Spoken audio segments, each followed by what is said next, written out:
За дамбач хөргөшөө гэлээ. Зүгээр концессийн хуулийг концессиг бүгдээ оруулаад батлаад яваа гэдгийг бүдээлдээ дургуул ярьцгаасан шүү. Засгийн газар ингээд татаад авсанд нь ойлгомжгүй байгаа тоххой.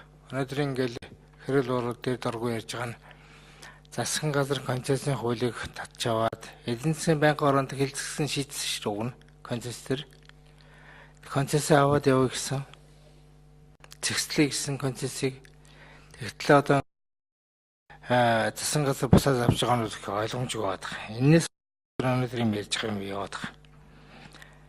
Засгийн байнгын ороо бол аргаа ороод оруулж ижих чинь буцаагаал ягаад гэвэл олон улсын валют сангийн өмнө хөрөг хүлээсэн юм байна.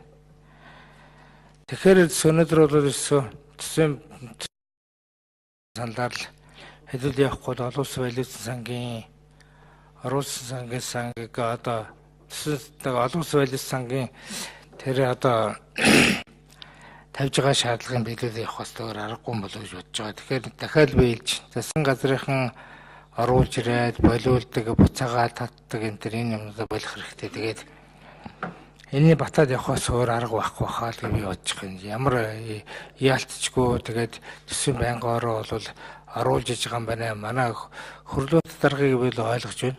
Төсвийн байнгын ойлгож байна. Энийг батлаад явахаас өөр арга байхгүй юм байна л би ойлгож байна. Тийм учраас энийг дэмжиж явъя гэж би гişүүдээ уриалах байна. За баярлалаа.